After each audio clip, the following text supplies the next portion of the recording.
তাহলে এই হাদিস দ্বারা বোঝা যায় চোখ আপনারে একদম একদম রোগাক্রান্ত বানায় দিবে। চোখ মানুষের ক্ষেতের ধান পুরা নষ্ট করে দেয়। চোখ পেঁপে গাছের সব পেঁপে ফালায় দেয়। চোখ কাঁঠাল গাছের কাঁঠাল সব নষ্ট করে দিতে পারে। না হয় এমন বদনজর লাগবে, ফুটফুটে একটা সন্তান দেখবেন হঠাৎ একদম চিকন হয়ে চ্যাংরা হয়ে শেষ হয়ে যাওয়ার উপক্রম হয়ে যায়। এই আসমা বিনতে উমাইস রাদিয়াল্লাহু তাআলা আনহার সন্তানদেরকে নবীজি তাকাইলেন, তাকানোর পর বললেন, মা আলী আরা আজসামা বানি আখিক দারিআতান। আল্লাহর নবী বললেন, ও আসমা, আমার ভাইয়ের সন্তানগুলার কি অবস্থা? তারা এত শুকায় গেছে কেন? তুসিবুহুমুল হাজা, না খাইতে না খাইতে আমার ভাতি যারা কি শুকায় গেল নাকি? হযরত জাফর হলো আমাদের নবীজির চাচাতো ভাই।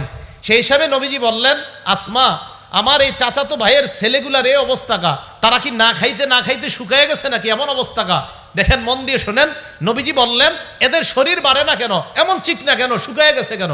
হযরতে আসমা জবাব দিলেন, লা ইয়া রাসূলুল্লাহ, খাদ্যের কোনো অভাব নাই।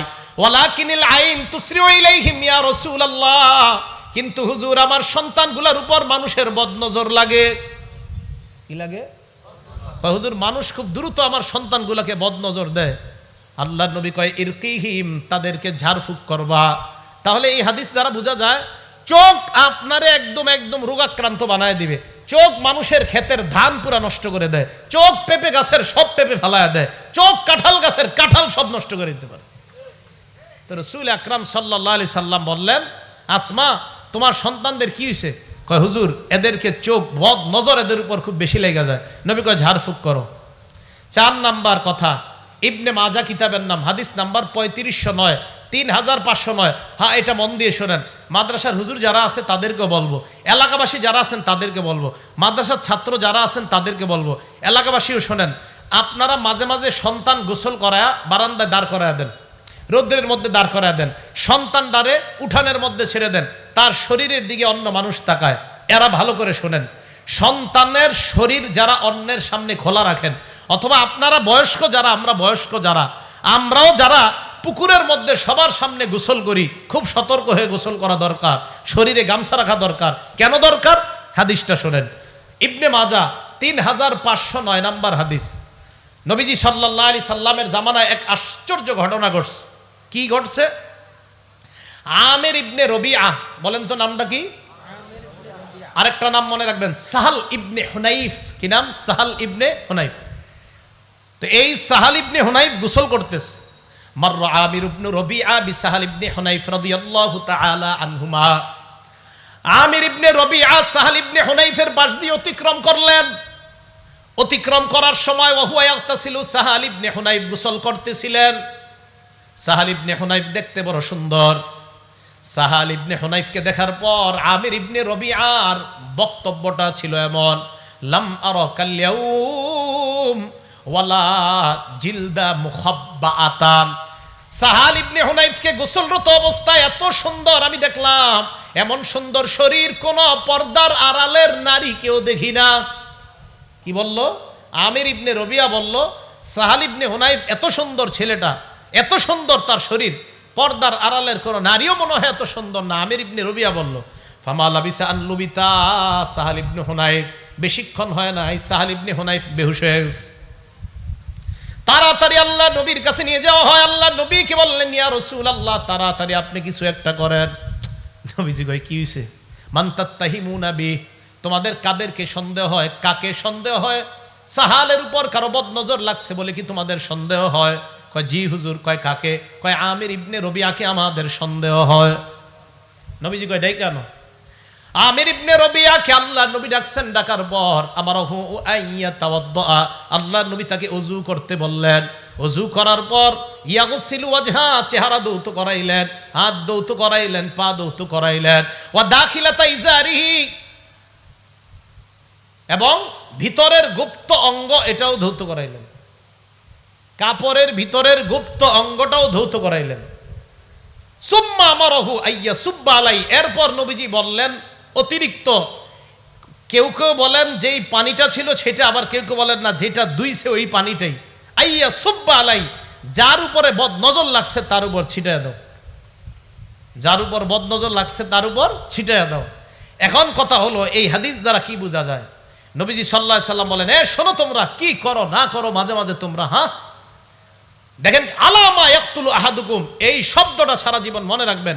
তোমরা কিসের কারণে আলামা ইয়াকতুলু আহাদুকুম আখাহু, তোমরা কেন একজন তার ভাইকে হত্যা করো? সাহাবারা কয়, হুজুর হত্যা মানে?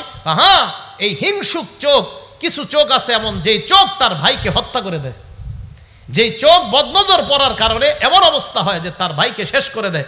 তাহলে আল্লাহর নবী কারো বদনজর পড়াটাকে হত্যার সাথে শামিল করছে। আলামা ইয়াকতুলু আহাদুকুম আখাহু, তোমাদের কেউ তার ভাইকে কেন হত্যা করো? নবীজি বললেন, ইজা রাআ আহাদুকুম, তোমাদের কেউ যখন কাউকে দেখে, মা ইউজিবুহু, যেটা তার কাছে ভালো লাগে, ফালইয়াদউ লাহু বিল বারাকা, ওই সময় যেন সে তার জন্য বরকতের দোয়া করে। কাউকে যখন দেখবো আমরা, সৌন্দর্যতা যদি চোখে আসে, মাশা আল্লাহ, মাশা আল্লাহ, এই দোয়াগুলা করব। এখন এলাকাবাসী যারা আছি, আমাদের জন্য করণীয় কি? দোয়া তো আমি আপনি হয়তো করলাম যারা জানি, কিন্তু যে জানে না সে তো দোয়া করবে না। তার চোখ যদি আপনার ছেলের উপরে লাগে তাহলে কিন্তু বরবাদ হয়ে যাবে। এই জন্য বাচ্চাদেরকে সবার সামনে গোসল করায়েন না, বাচ্চাদেরকে গোসল করায় সবার সামনে রোদ্রে দাঁড় করায় দিয়েন না।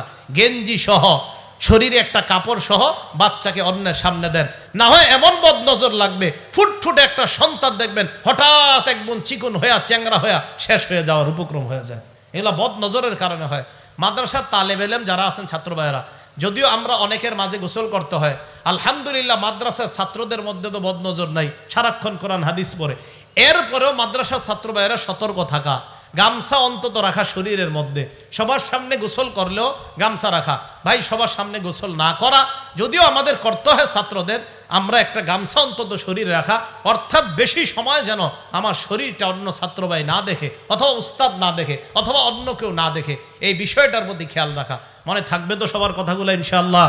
তাহলে বদ নজর থেকে বাঁচা, এটা খুব জরুরি বিষয়। 5 নাম্বার কথা, আম্মা জান আয়েশা সিদ্দিকা রাদিয়াল্লাহু তাআলা আনহার বর্ণনা, তিনি বলেন, কানা রাসূলুল্লাহ সাল্লাল্লাহু আলাইহি ওয়াসাল্লাম ইয়ামুরুনা আন নাস্তারকিয়া। মুসলিম শরীফের বর্ণনা 5615 নম্বর হাদিসে আম্মা জান আয়েশা সিদ্দিকা রাদিয়াল্লাহু তাআলা আনহা বলেন, আল্লাহ নবী আমাদেরকে বলছে, বদ নজর থেকে বাঁচার জন্য, হিংসুক চোখ থেকে বাঁচার জন্য আমরা নিজেদেরকে যেন ঝাড়ফুঁক করে নেই। সকালবেলা 3 বার কুল হু আল্লাহ, 3 বার কুল আউযু বিরাব্বিল ফালাক, 3 বার কুল আউযু বিরাব্বিন নাস। মাগরিবের পরে 3 বার কুল হু আল্লাহ, 3 বার কুল আউযু বিরাব্বিল ফালাক, 3 বার কুল আউযু বিরাব্বিন নাস পরে শরীরের মধ্যে ফু দেওয়া। মনে থাকবে তো কথাগুলো ইনশাআল্লাহ? তাহলে এবার আসেন মূল কথায়। কি আলোচনা দূরছিলাম? মজারু জহিরুল ইসমি অবাতিরা, কিছু গুনাহ আছে আভ্যন্তরীণ, কিছু বাহ্যিক গুনাহ। আভ্যন্তরীণ গুনাহ এর মধ্যে একটা বললাম হিংসা নামক অপরাধ। এই অপরাধটা থেকে বেঁচে যেন আমরা আমাদের দিলটাকে সাফ করে আমরা কবরে যাইতে পারি, আল্লাহ তৌফিক দান করেন।